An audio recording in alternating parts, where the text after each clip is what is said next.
Meu nome é Jairo Jorge, sou jornalista e apresentador do Domínio Público. Em discussão, a inovação, a educação e o futuro do Rio Grande e do Brasil. No programa de hoje, a participação dos jovens na política.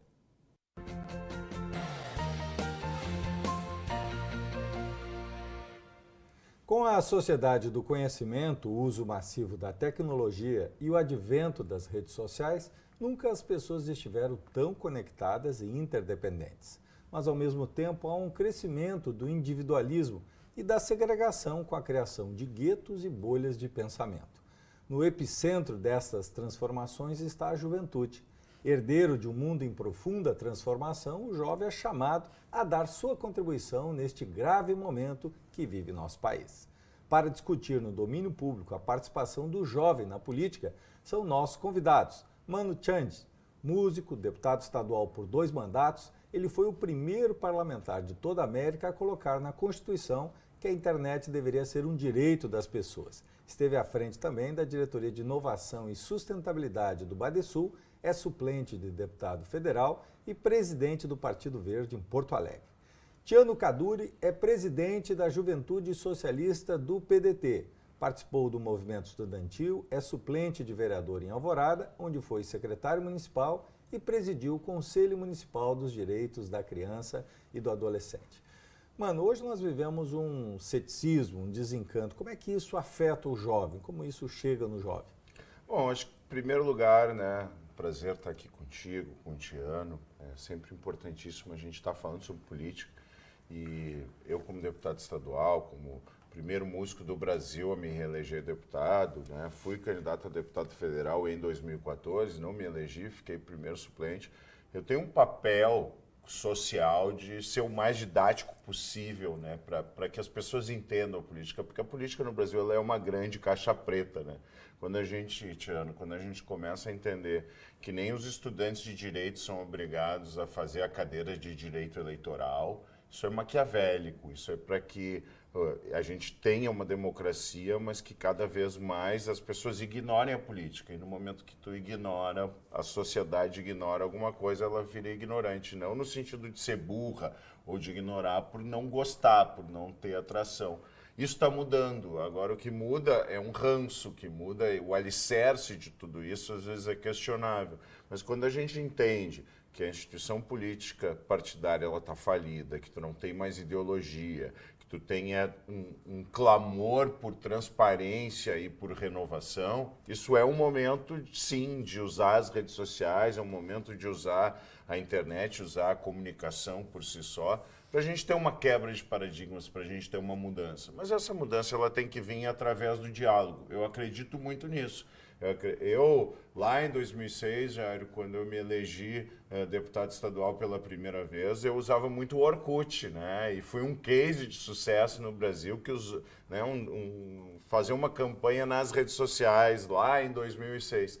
A gente tem que viver um pouquinho também, a gente não pode estar só no mundo virtual, Porque muitas vezes as pessoas elas têm um posicionamento na internet, têm um outro tipo de atitude na vida. Então isso a gente tem que equilibrar. Mas eu acredito sim que a internet, a democracia digital, ela é uma ferramenta fundamental de transformação e de quebra de paradigmas. Por quê? Porque a internet ela é o momento onde um jovem, através de um pensamento, através de uma ideia, ele pode aglutinar seguidores e ele não vai depender da grande mídia, ele não vai depender dessa receita de bolo para que tu possa divulgar uma ideia. Não, tu pode viralizar através de um pensamento, basta que tu tenha, digamos assim, um pouco de discernimento. Agora, o que eu sempre digo é que antes da internet, o professor era o dono do conteúdo. Hoje ele é o orientador do conteúdo. É muito mais difícil orientar um conteúdo. Então, esse investimento em educação, essa orientação, ela, óbvio, não passa única e exclusivamente pelos professores. Ela começa dentro de casa, começa pela família. Eu tenho um filho de 7 anos, que desde os 3 anos ele vai no YouTube e pergunta como é que passa de fase no videogame lá no Lego Marvel, entende? Então ele nem alfabetizado era e já tinha a relação de absorver conteúdo através da internet. Agora, não significa que eu não possa monitorar ele para ver o que o Lucas Neto, o que o Felipe Neto estão falando, que de certa forma são grandes influenciadores, muito mais do que grandes veículos de comunicação que nos influenciaram no passado. Então, quando tu entende isso, tu não pode proibir, tu tem que ter um monitoramento constante para orientar nas redes, para orientar no Google, que um jovem, que uma criança possa buscar um conteúdo e possa se formar um cidadão. Tiano, como é que os partidos, diante desse desencanto hoje, do ceticismo, né, isso afeta também o jovem, como é que os partidos hoje eles conseguem catalisar o jovem? Tu que integra, né, preside a Juventude Socialista do PDT, um órgão, digamos, de mobilização dos jovens de um dos partidos. Gero, primeiro um prazer estar aqui contigo, com o Mano. O Mano é uma referência jovem, né, um ativista cultural, né, um parlamentar que se elegeu representando essa voz da juventude. Então, um prazer muito grande estar aqui com vocês. A grande dificuldade hoje, eu te diria assim, dos partidos políticos em dialogar com a juventude, ela advém primeiro do desgaste da política, da falta de credibilidade da política. Isso, inegavelmente, afasta o jovem da política. Depois, as instituições, Mano, os partidos,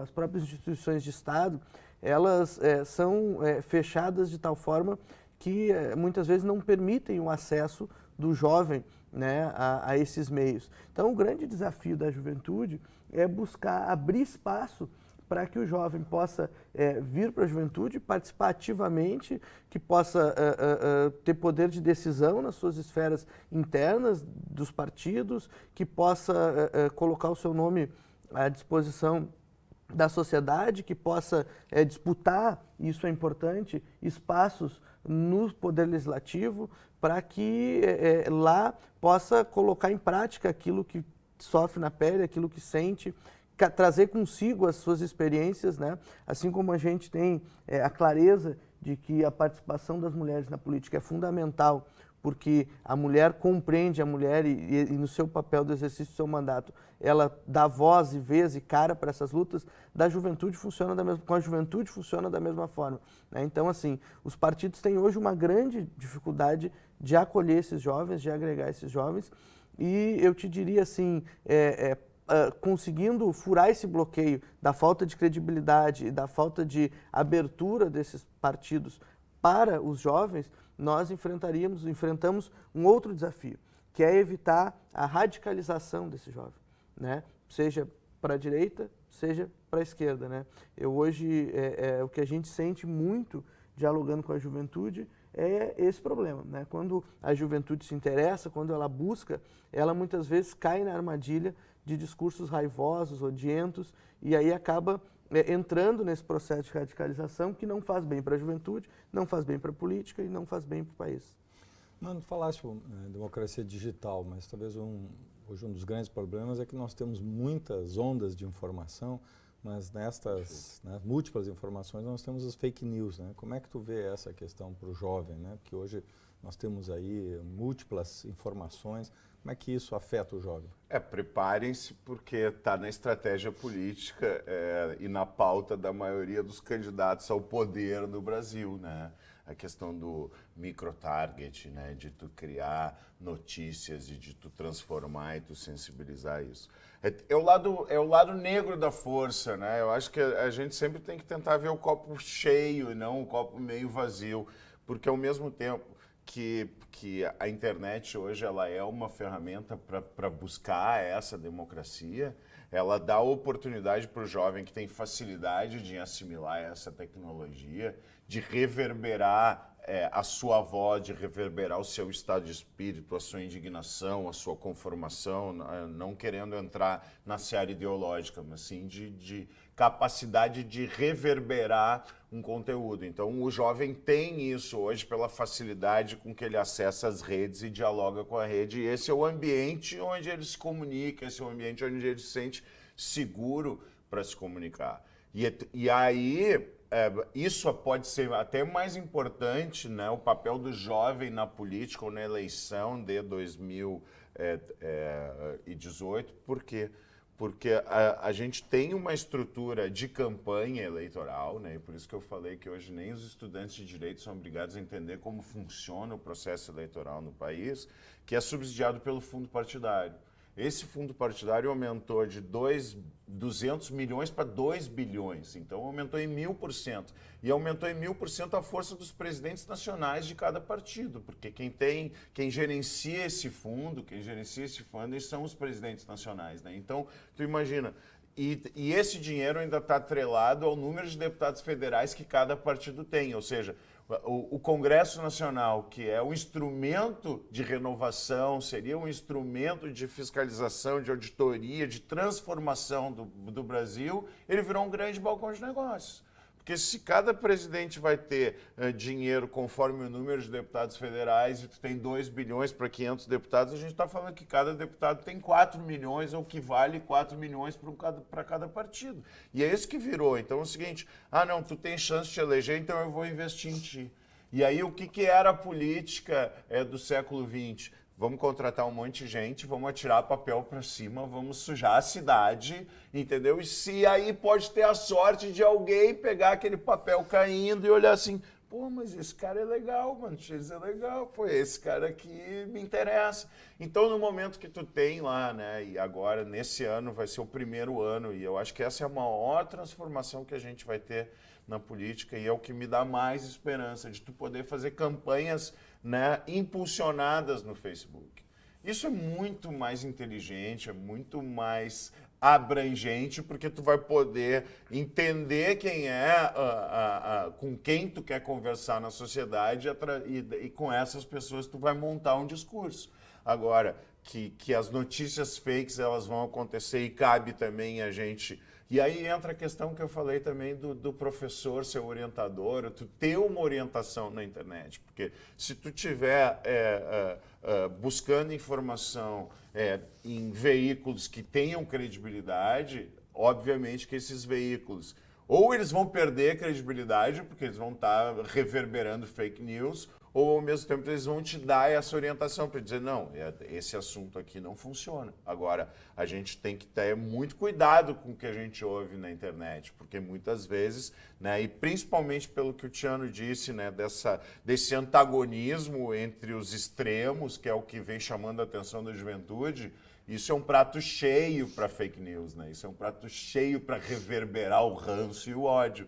E tudo que a política do Brasil não precisa é de ranço e ódio, porque a gente precisa de diálogo, de boas ideias. Não é nem a esquerda nem a direita que vai resolver. São as boas ideias, são os bons exemplos que tu pode ter na transparência, na tecnologia da gestão pública. Agora, né, que isso a direita sempre reverberou, mas ao mesmo tempo a direita ela é racista, ela é homofóbica, ela é conservadora, ela é liberal como gestora, mas ela é conservadora em relação a olhar para frente os costumes. E será que a direita no Brasil não tem que entender que inclusão gera mercado?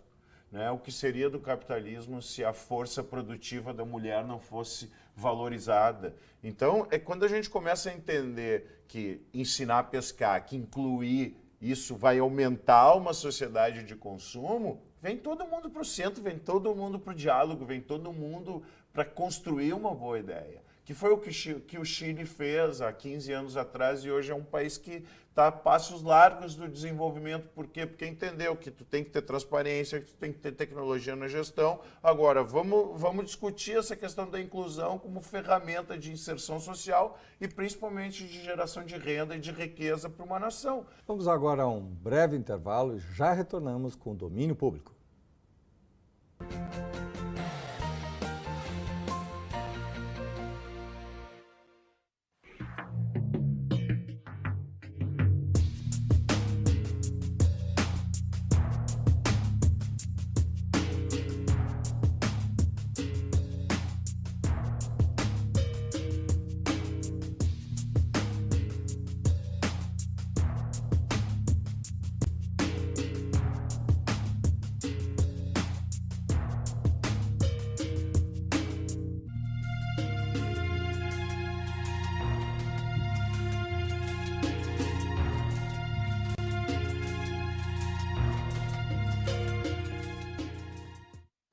A vida é mesmo assim.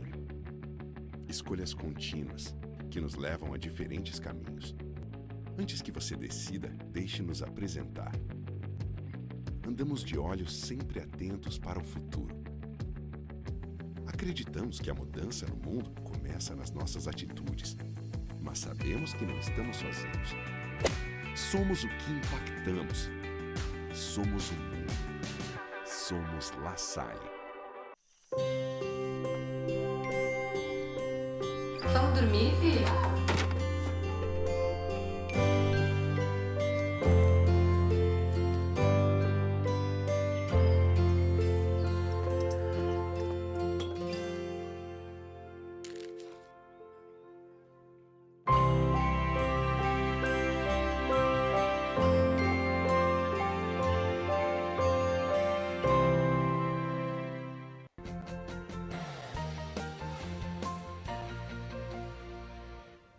O Domínio Público de hoje está discutindo a participação do jovem na política, com os nossos convidados Mano Tchandes, do PV, e Tiano Kaduri, do PDT.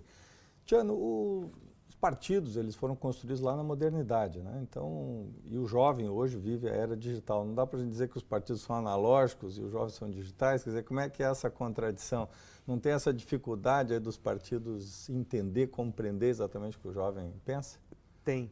Existe essa dicotomia grande, é uma realidade que a gente enfrenta como movimento partidário diariamente, porque é isso, assim, a juventude tem, assim como os partidos têm dificuldade de compreender a juventude também tem muita dificuldade de compreender os partidos, de compreender o funcionamento dos partidos, né?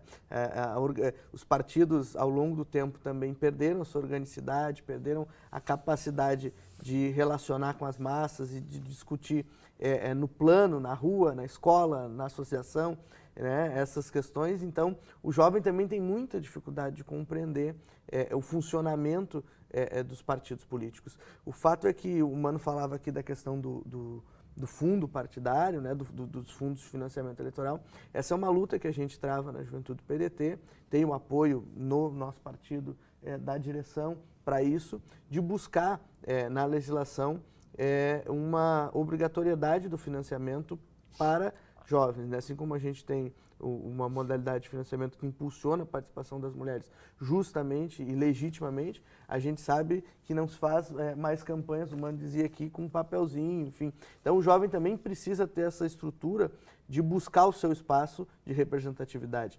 Então a questão da busca de um percentual do fundo é uma luta que a gente tramita já no Congresso Nacional. Enfim, talvez o momento político do país não permitiu se debater isso, mas a gente sabe que a participação do jovem é um grande desafio, inclusive para o aprofundamento da democracia. É algo que nos é tão caro, tão valioso e que está em risco cotidiano ultimamente. A gente discute todo dia riscos à democracia, a gente vê a democracia sendo atacada quase que diariamente.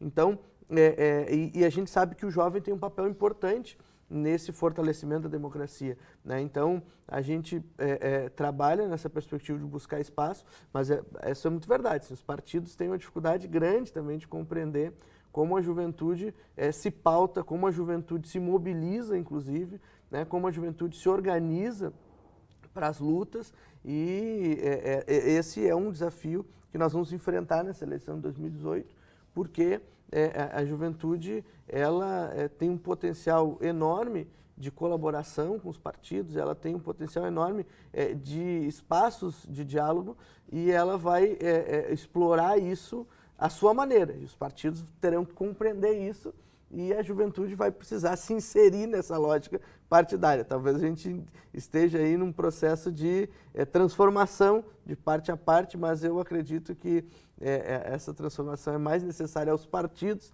do que, de fato, aos jovens. O Tiano falou, Mano, da questão da crise da democracia, mas hoje a questão da internet, os algoritmos têm levado a bolhas de pensamento, né? As pessoas acabam circulando no seu meio e o mundo se resume àquele gueto, né? Isso não pode levar a uma ampliação da intolerância, já que nós não temos essa interação, posições contraditórias nessas bolhas? Claro, a internet ela é muito recente, né? Se a gente for pensar assim, o YouTube tem 12 anos de vida e mudou o jeito com que a gente pensa. Se for pensar hoje, as crianças elas querem ser youtuber e não querem ser apresentador de TV. sabe? Então, porque há 10 anos atrás, lá quando eu comecei essa questão da inclusão digital através da internet, sou o primeiro cara no planeta a escrever uma Constituição que a internet tem que ser um direito das pessoas, eu fui ridicularizado por isso. Os caras chegavam para mim e diziam, mas, mano, a internet nem é importante, a internet é Orkut, cara. Importante é saúde, educação e segurança. Eu, tá, mas como é que tu vai melhorar a saúde, como é que tu vai melhorar a educação, como é que tu vai melhorar a segurança sem tecnologia? E é evidente que a internet ela é a inovação mais disruptiva que nós vamos ter dentro da humanidade. Essas bolhas,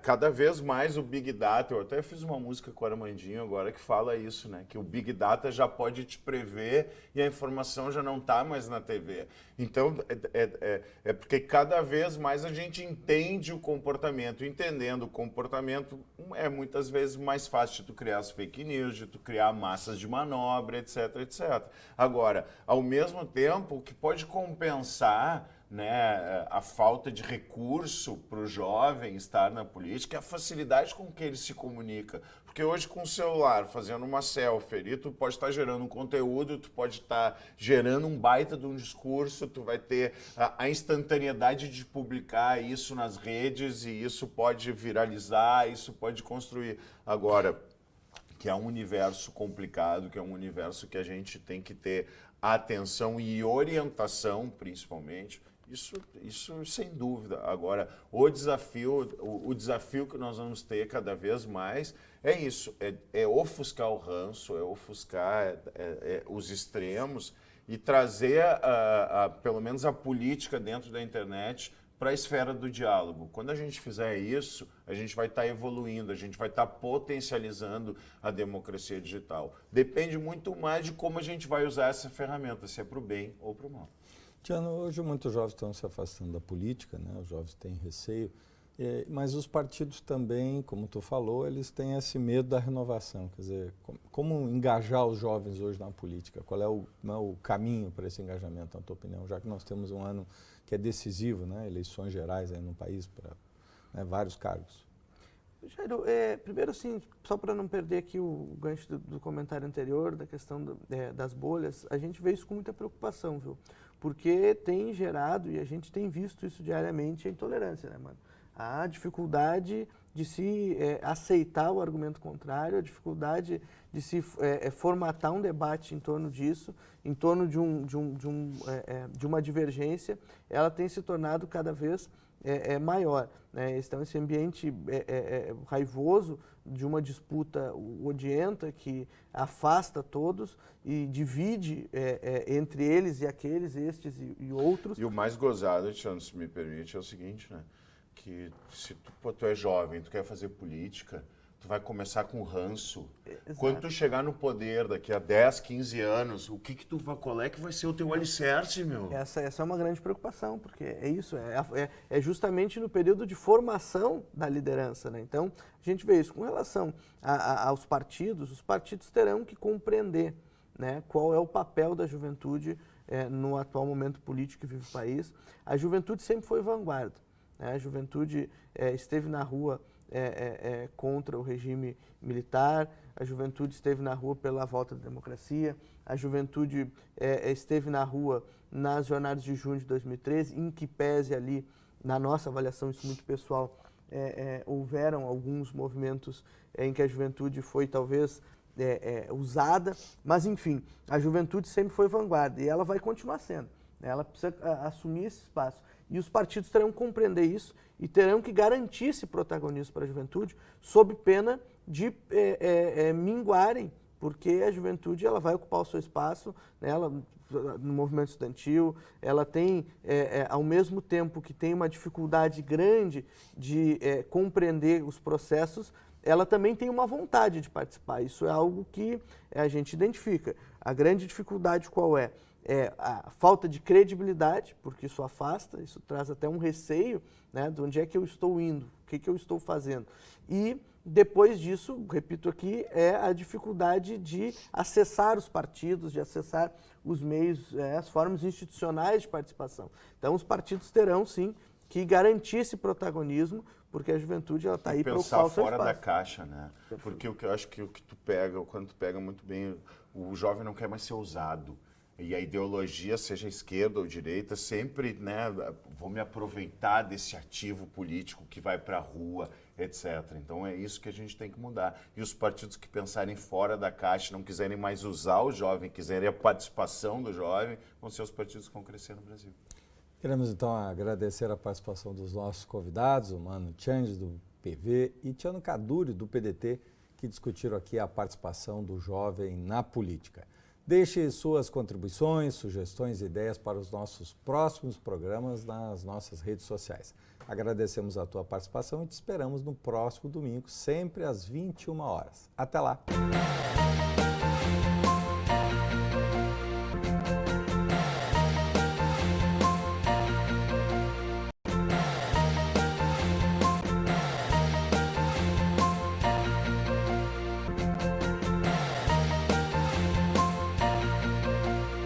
Para nós, auditores fiscais da Receita Estadual do Rio Grande do Sul, a sociedade gaúcha está em primeiro plano. Por isso, trabalhamos para buscar recursos para o Estado investir em saúde, segurança, educação e infraestrutura. Conte sempre conosco. Sindifisco RS, auditores fiscais no combate à crise do Estado. Ser gaúcho é preservar as tradições, é valorizar a educação e acreditar que um futuro melhor nasce nas páginas de um livro. É nossa tradição trabalhar duro. Temos orgulho do suor que escorre do rosto. Ele reconforta a alma e sedimenta uma vida digna. É nossa tradição valorizar o passado para desenvolver o futuro. CMPC Celulose Rio Grandense. Desenvolvimento é a nossa tradição. A saúde não pode esperar. Conheça agora a 5ª edição de um produto que já é referência no país. Chegou o Medplex Eixo Norte. Muito mais do que uma referência em saúde. Um novo conceito em rentabilidade imobiliária. Ideal para os profissionais. Perfeito para quem quer investir.